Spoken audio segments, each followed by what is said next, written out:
Phone வேறு அடிச்சுட்டு இருக்கு, எந்திரிக்கான பாரு.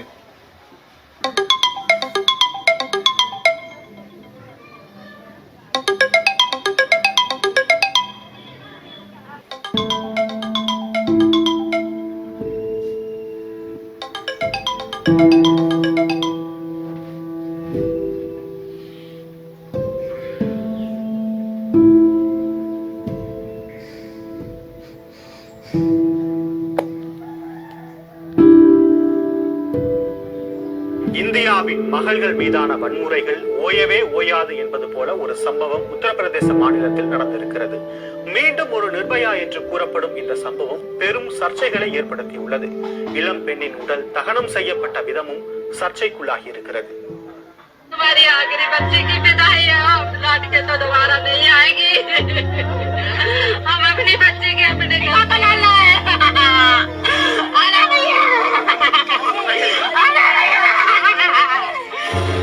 பெற்ற மகளை இழந்து கதறும் இந்த தாயின் வேதனைக்கு யாரும் எந்த சொல்லும் ஆறுதலை தர முடியாது. அமைப்புல சாயந்தரம் கூட்டம் போடுவோம்னு சொல்லுங்க தோழர். கிளம்புறேன்.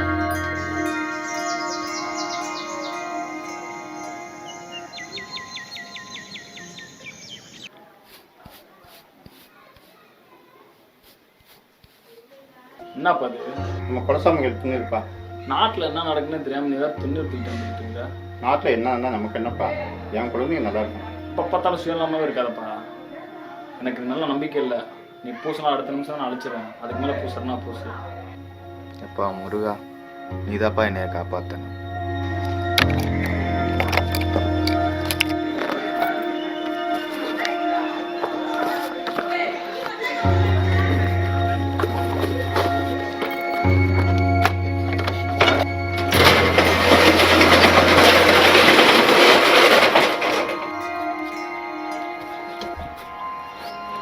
ஆயில் சீல் எத்தனை இருக்கு? என்ன 2, 3, 4, 5.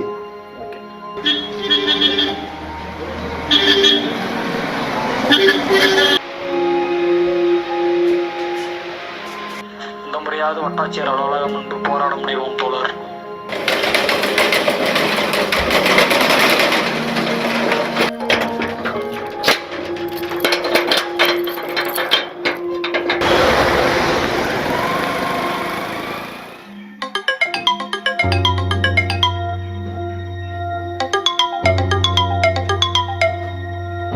தம்பி, டைம் ஆச்சு, கிளம்பா.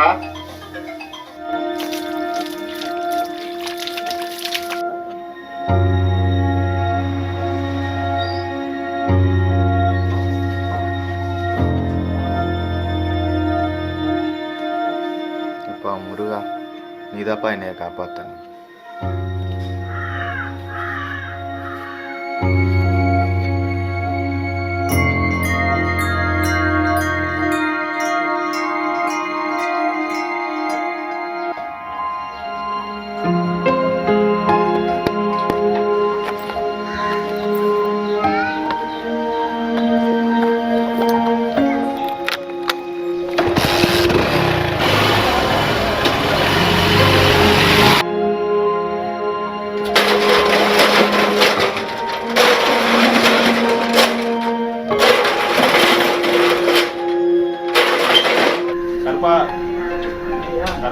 கருப்பா இல்லையாமா? கருப்பு வீடு தானே இது?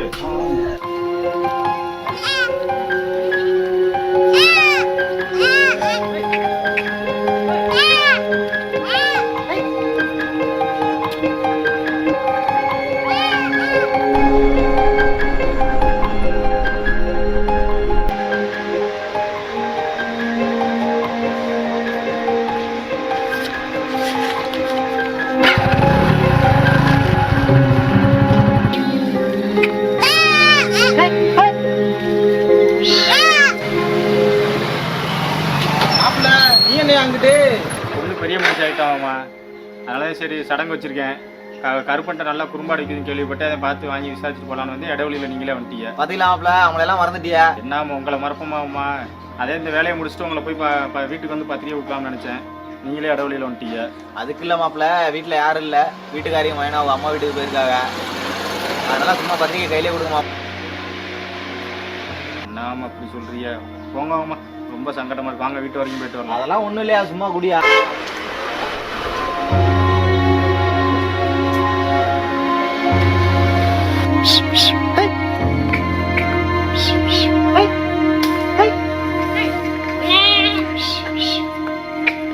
ஆமா, என் கல்யாணத்துக்கு வந்த மாதிரி உங்க மருமக விசேஷத்துக்கு 3 நாளைக்கு முன்னாடியே வந்துடும். நான் அதுக்கே மாப்பிள்ள வந்துருவான். ஆமா, ரோட்ல வச்சு கொடுப்பேன்னு சொல்லி சங்கடப்படாங்க, முன்னாடியே வந்துருங்க சரிங்களா? அட நமக்குள்ள என்னையா இருக்கு? ரொம்ப சந்தோஷம். நான் போய் கருப்பனை போய் பார்த்து வரேன். ஆமா, அதுக்கே மாப்பிள்ள இங்கிட்டு போறியா? வீடு இங்கிட்டு மாப்பிள்ள இருக்கு. வீட்டுக்கு போய் விசாரிச்சேன். இல்லம்மா வண்டி இருக்கு, அவர் எங்க இருக்கான்னு மட்டும் சொல்லுங்க, நாங்க போய் அவரை போய் பாத்துக்கிறோம். அவர் ஏதோ அந்த சித்தேன் வயல் மரண பழமாமலாமா அங்க. மரண பழமா? ஆமா, எனக்கு தெரியும் மாப்பிள்ள. வாங்க இருக்கட்டும், உங்களுக்கு வேலை நிறைய இருக்கு, நீங்க ஏன் போட்டு சிரமம் போட்டு. அட வாங்க மாப்பிள்ள, எனக்கு மொதல் வேலையே அதான். சரி வரேன். ஆமா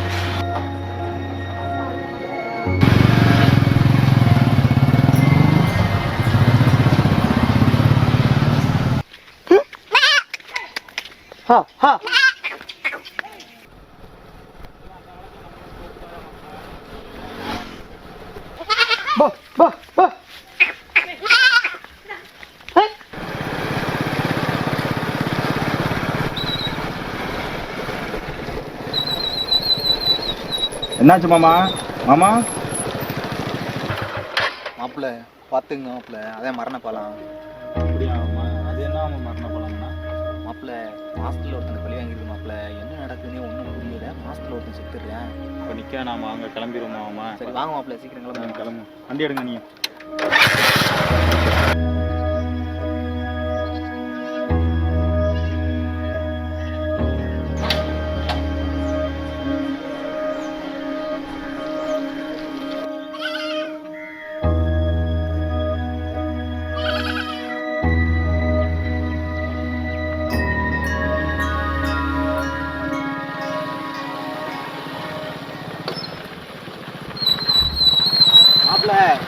கருப்பேங்கதான் இருப்பேன், பார்த்து பேசிட்டு வாங்க. நாங்களே நிற்கிறேன். சரியாமா, பார்த்து பேசிட்டு வந்துடுறோம். சரி மாப்பிள்ள, போயிட்டு வாங்க. சரியா?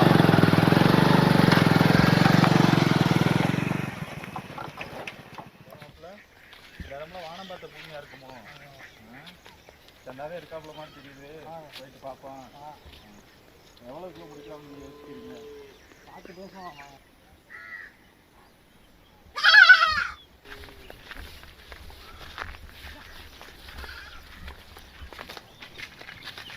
ஆட்டி அவர் கருப்பேன் வீட்டுக்கு போயிருந்தா நீங்க எங்க இருக்கேன்னு சொல்லி சொன்னாங்க. நம்ம ஒரு விசேஷம் ஒண்ணு வச்சிருக்கிறோம். அதான் சரி நல்லா குறும்பாடை பார்த்து உங்கள்கிட்ட பேசி முடிச்சுட்டு போலான்னு வந்திருக்கான். குறும்பாடு நேரம் சொல்றீங்க? ஒரு ஆடு வந்து 10 கிலோ கழுவி போக 9 கிலோ வரும்பியா.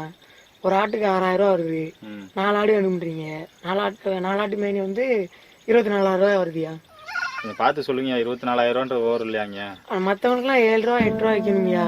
நீங்க நம்மளை தேடி வந்திருக்கீங்க இவ்வளவு தூரம், அதனாலதான் கடை 2 வடியே தரையா உங்களுக்கு. பேசி முடிச்சிருவோமாங்க? சரி. மாப்பிள்ள காசு எடுங்க. மாப்பிள்ள எவ்வளோ இருக்கு? என்னங்க நீங்களே என்னங்க நீங்க இன்னைக்கு கொடுங்க. சரிங்க.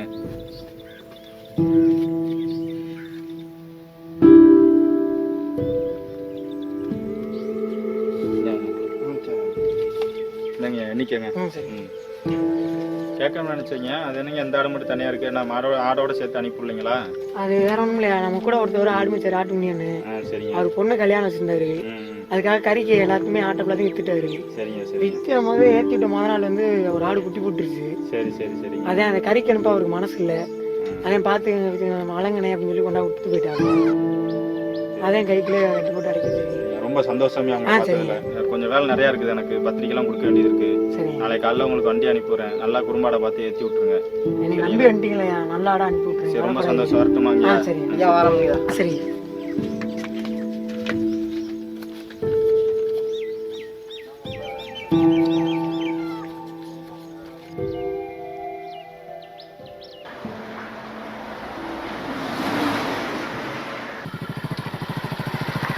என்ன மாப்பிள்ள பார்த்து முடிச்சிங்களா? பார்த்து முடிச்சாச்சாமா. 26 சில்லறைக்கு முடிச்சிருக்கோமா? சரி மாப்பிள்ள. சரி, ரொம்ப சந்தோஷம். வாங்க போய் டீயே சாப்பிட்டு அப்படியே போவோம். எனக்கு ஒரு சின்ன வேலை இருக்கு மாப்பிள்ள, முடிச்சுட்டு வந்துடுறேன். நீங்க போயிட்டு வாங்க. அப்படியாமா? இவ்வளவு தூரம் வந்தது ரொம்ப சந்தோஷமா. விசேஷத்துக்கு முன்னாடியே வந்திருக்கோமா? அதுக்கு என்ன மாப்பிள்ள வந்துடும். வராமா? சரியாமா.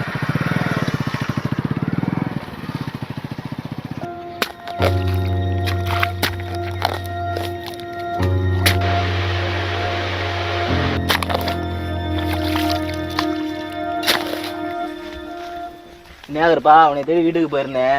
சரிங்க. இப்போ நீ வியாபாரம் முடிச்சு நான் மாப்பிள்ளை தான், நான் தான் கூப்பிட்டு வந்தேன். சொல்லு, உன் பொழப்ப நாங்கள் எடுப்பேன், நாங்கள் இருப்பா. ஐயா அதே மாதிரி ஏன் பொழப்ப நீ எடுக்கக்கூடாது. அது இல்லைங்கய்யா, பொண்ணு இந்த வருஷத்தோட படிப்பு முடிக்கிதுயா, இதை வச்சுதான் சடங்கு வாங்கிக்கணும். இல்லைன்னா இப்போ ஊருக்குள்ள இருந்து யாரும் பொண்ணு கேட்டு வர மாட்டாங்க. அது உன் பிரச்சனை. 20,000 ரூபா வாங்கி 1 வருஷம் ஆகிப்போச்சு, வட்டியும் தரல, வட்டியோட 26,000 ரூபா ஆகிப்போச்சு. உன் பொண்ணு படிப்புக்கு நான் எதுக்கு காசு கொடுக்கணும் சொல்லு. ஐயா எப்படியா இந்த 1 மாசத்துல காசு கொடுத்துட்றேன். அப்போ ஒன்று பண்ணுவான், உன்கிட்ட ஆட்டப்புறம் என்கிட்ட ஓட்டி விடு, கடனை கழிச்சுக்கிடுவான். அது இல்லைங்க, அப்போதான் வந்து ஆடு பேசி வாங்கிட்டு போனாங்க, கை நீட்டு காசு வாங்கிட்டு வா தரேன்னு வேற வாக்கு வேற கொடுத்துட்டேன். அப்போ சூத்தா மூட்டு காசை கொடு. ஐயா ஐயா இதை நம்பி பொண்ணோட வாழ்க்கை இருக்கு. ஐயா ஐயா ஐயா ஐயா ஐயா ஐயா இதை நம்பி பொண்ணோட வாழ்க்கை இருக்கு, கொடுங்க ஐயா. ஐயா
வரப்பட்டியாச்சியா, தண்ணி திறந்துட்டியா?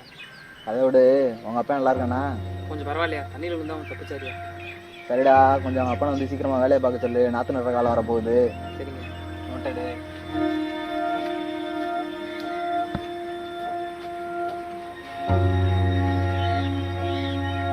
சார் 2,000 ரூபா கம்மியாக இருக்கு. கழிப்பு போக 14,160.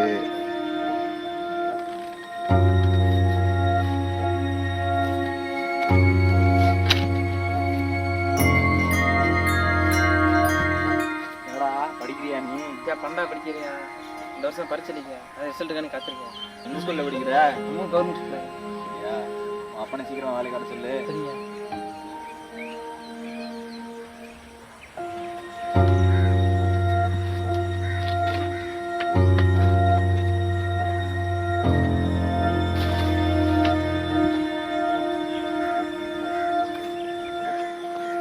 துணை கடன் சுத்தம் 26,000.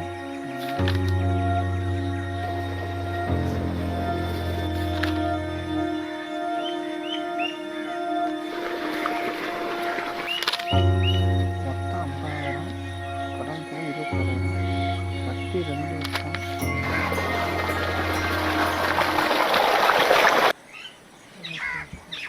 கணக்கு தப்பாக இருக்கு.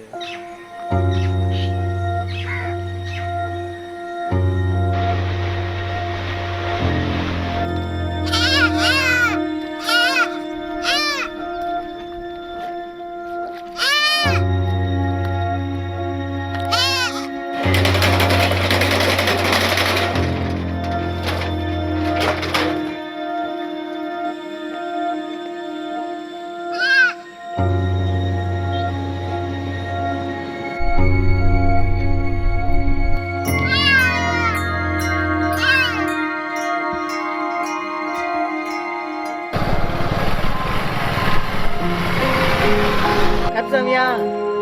கருப்சாமி, பொண்ணு இன்னைக்கு காலேஜ்ல இருந்து வீட்டுக்கு வரதா சொல்லிச்சியா? ஆமா, மேல அலுப்பா இருக்கு. நீ மூட்டை ஆடு வச்சு பட்டியல அடைக்க சொல்லியிருக்கியா? இன்னைக்கு ஒரு நாள் மட்டும் நைட்டு போய் பட்டியல காவியா, காலைல வெள்ளன்னு வந்துடுறியா?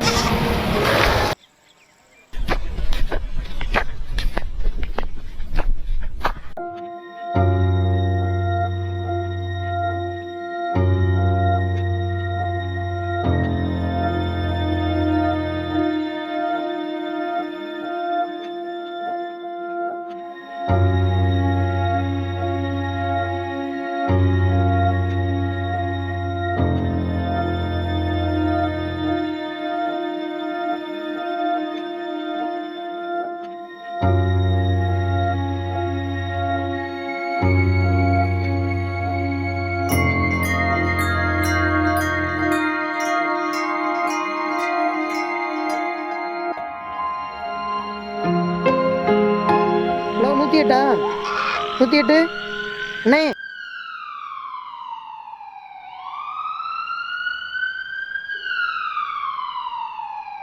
மற்றவங்க சொல்கிற மாதிரி அந்த பாலத்தில் எந்த ஒரு விஷயமும் நடக்கலை. இங்கே நடந்ததை பற்றி சொன்னால் இங்கே யாரும் நம்ப மாட்டாங்க. அதுக்குள்ளே போன எனக்கே அதை பற்றி நான் முழுசாக தெரியலை. ஆனால் இங்கே இருக்கிற மேதாவிகள்லாம் சொல்கிற மாதிரி அது சாத்தியம் இல்லை தான். ஆனால் இங்கே நடந்ததை பார்த்தா அது சாத்தியமோன்னு தான் தோணுது. முதல்ல நான் ஃபிசிக்ஸ் புத்தகம் படிக்க ஆரம்பிப்பேன்னு நினைக்கிறேன். அப்புறம் அந்த பாலம் வெறும் ஆற்ற கிடக்கிறதுக்கான பாலம் மட்டும் இல்லை, ஃபிசிக்ஸ் வேறு எனக்கு மண்டையில் ஏறாது. அதில் நான் ஜஸ்ட்டு பாஸு. ஒருவேளை இப்படி நடந்திருக்குமோன்னு எனக்கு ஒரு டவுட்டாக இருக்குது. ஆனால் அது எப்போ எப்படி நான் இங்கே போயிட்டு உடனே இங்கே திரும்பி வந்துட்டேன். ஆனால் அவங்க எங்கே போயிட்டு திரும்பி வந்தாங்கன்னு தெரில. அவர் இறந்துட்டாருன்னு சொன்னாங்க. அப்புறம் அந்த பகல் நடக்குதான்னு தெரில. இப்போதைக்கு அங்கே நடக்கிறத பற்றி தெரிஞ்சு உயிரோடு இருக்கிறது 2 பேர் தான். முதல் அந்த பாலத்தில் நடக்கிறத பற்றி நான் முழுசாக தெரிஞ்சுக்கிற வரைக்கும் இப்போ நடந்தது இனிமேல் நடக்க போகிறது எதுவுமே எனக்கு தெரியாது.